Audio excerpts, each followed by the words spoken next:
Hi folks, Nine Toe Nelson here. Getting ready to kind of winterize my bikes. I say kind of because I don't necessarily do the same things most people would do when it comes to winterizing. And the reason for that is because I ride all year round, at least I try to. As long as there's no ice or snow on the ground or salt from the ice and snow, I pretty much will ride. This year I rode up through Thanksgiving or maybe even a little after, and I love doing it. So unfortunately just after they dropped some salt because there was a bit of snow, and yesterday there's been some snow. I figure now's the time to go ahead and take care of the things I need to do. Bike's probably going to sit for a little bit, even though I'm going to be doing some winter work on them. I've got to do some maintenance, actually some things that I put off for a bit that's about time I do. It's part of the reason why I decided to start this channel here, so it'll kick me in the butt to get things going, as well as allow me to show you guys how I get things done. Keeping in mind I'm not a mechanic. I'm the kind of guy that's learned from experience, from buddies, from videos on YouTube. So I'm kind of slow at it, but I do get it done, and I get it done right. So that said, let's get into it. What I'm going to do today is basically stabilize the fuel for the purpose of the bike sitting and not getting rust in there, getting in the tank, getting the fuel line all gunked up, stuff like that.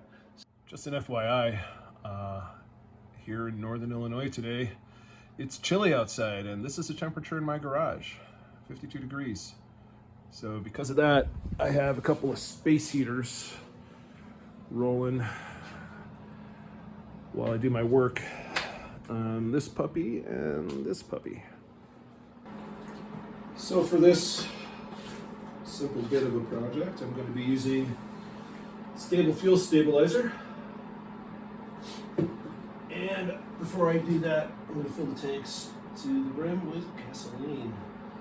Make sure that measurements are accurate for a full tank, and that the tanks are full so that there's less air in there to allow for condensation to build and create rust. All right, so you may notice that I'm wearing gloves. I do have a habit of wearing gloves when I work in the garage, not because I'm afraid of getting my hands dirty, but because there's no need to get my hands dirty. I got these. Saved me a lot of time and trouble when it comes to deciding, hey, I'm hungry, and wanting to grab a sandwich. Why glove up for a sandwich when I can just take off my gloves and use my hands? Okay, so this may be a little messy. I'm usually pretty good at it. The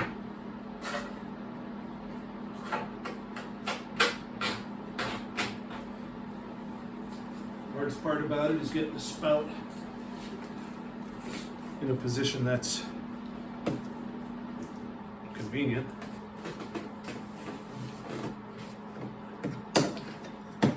And right now, gas cap doesn't want to comply.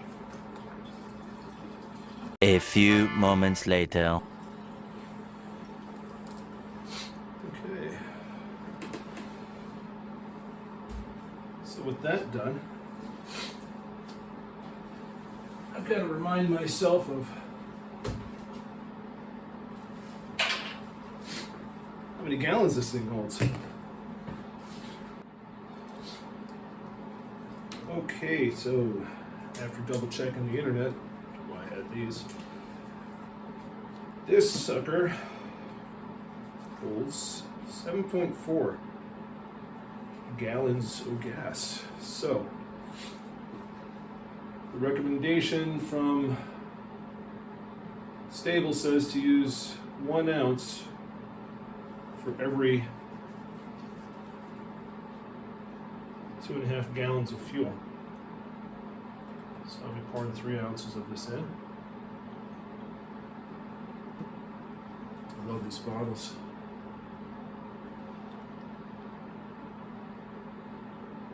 Makes measuring easy as well as pouring. Until of course I miss.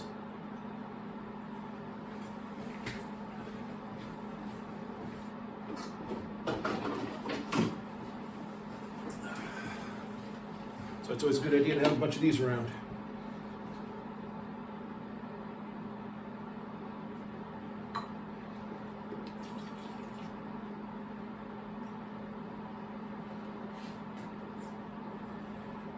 Okay, now that that's done,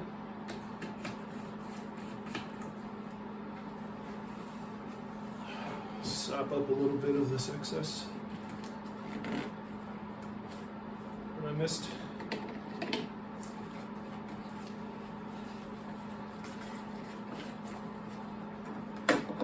And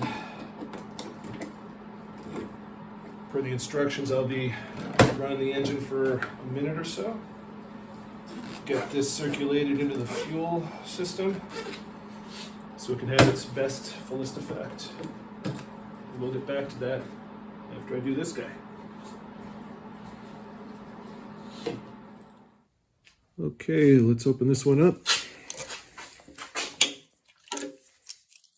I forgot to mention before, I named my bikes. Didn't used to, but somewhere along the line, I did.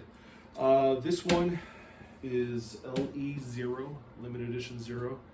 It's kind of an inside joke with me and my buddies there, but nonetheless, I got this bike custom painted for my designs by a buddy of mine, and threw in that moniker. The Honda ST1100 is simply the ST. Simple. Sometimes that's how I have to be. All right. Now this is going to be a little more difficult visually, so I'm going to use the funnel. Make sure I don't spew fuel everywhere, because that would suck. More moments later. I've had this up on the stand for a while since I've been riding the ST. That's my winter bike. It's more stable, more wind coverage. I've got it decked out to accommodate my electric heated gear, jacket liner, pants, socks, gloves. I keep myself toasty when I ride. If it weren't for that, I would have done this months ago. I would have stopped riding then. A few minutes later. Now, one thing I'll mention that I'm sure will come up in the comments is everybody has a different opinion on how to winterize a motorcycle. And I'll say I've been riding for, God, well over 20 years. I've always followed the same practice, which is what I'm doing now. I'll stabilize the fuel, and I will start the bike up about once a week, just to get everything flowing, get make sure that things are working. And I've never had a problem with that. People will say, well, you're going to cause condensation to build up in your pipe, you're going to get rust in the tank because you're using the fuel. Well, I'll top off the fuel, and I will also make sure that I don't let the bike run to the point where it's so hot that the exhaust is going to build condensation.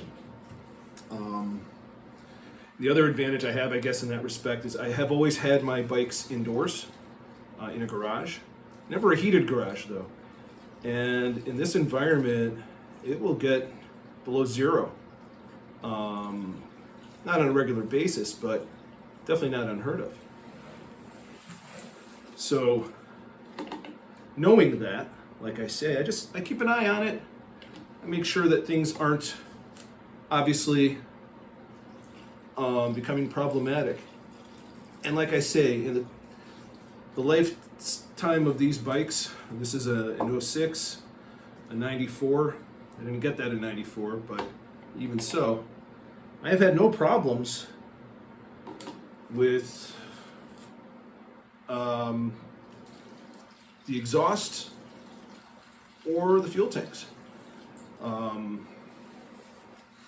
So, you know, that's just my way of doing it. Everyone's got their own. I'm going to keep doing it this way because it works for me until I find a reason to do otherwise. I'll keep it up. And whatever works for you guys, I won't criticize it. The only thing that I will say that I find essential is the treatment of the gas, because that will be affected by being sedentary. It just sits, doesn't get used. It will start to show signs of degrading and settling and so on. Scientifically proven, so I'll buy that. All right, so this tank I know is 5 gallons, so I need 2 ounces in here. So let's take care of that. There's a little more than 1 ounce there.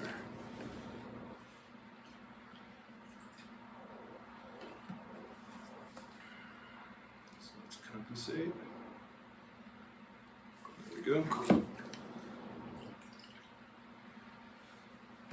All right, and that's that. And I'm gonna have to go buy some more of this. All right, that's done.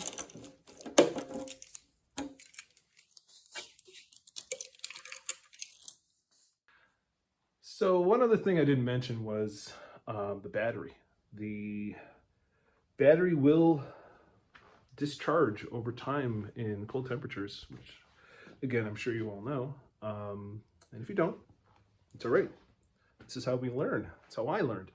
Listening to other folks, watching videos, and gleaning whatever I could from the world. And that's what it's about. So what I do is I use a trickle charger. In my case, I prefer battery tender. It's what I've used for many years. It's what hasn't failed me. I've had a number, well, when I say I have a number of them, it's been for each bike. At one point I had 3 motorcycles in my stable, as they call it, and I'm down to 2. For those 3 motorcycles, I only had 2 battery tenders. My ST1100 came with a different type of trickle charger. Let's see what that one is. That is a battery companion, 1.5 amp, and I'll say it has worked great. I've never had a problem with that. I got this bike in 2016. So 6 years. It's worked well all that time. And this is what I'm using for the Yamaha. And again, has never let me down. I bought a second one just like that for the Kawasaki Ninja that I had. But when I sold that, I sent it off with the new owner. I think that's an important thing, that people who might be new to motorcycling, which he was, have every opportunity to do things right for their bike. When I sell a motorcycle, I make sure that I give them everything I can included. And I kind of learned that from the guy who sold me the ST1100. He did the same thing. When I bought this off of him, I got a steal. And he threw in, on top of that deal, a helmet, jacket, luggage, There was, gosh, I don't even remember what else, but much more than I expected when I finally got it settled. And yeah, I cannot complain, and I'm grateful. I figured pass on the same sort of energy and karma to others. So that's how I do things. That said, I'm going to go ahead and end this video with thank you for watching, and hopefully if it wasn't entertaining, at least it was informational. And let me know in the comments. And also, of course, as every YouTuber says, please like and subscribe if you enjoyed it and want to see more videos in the future from me.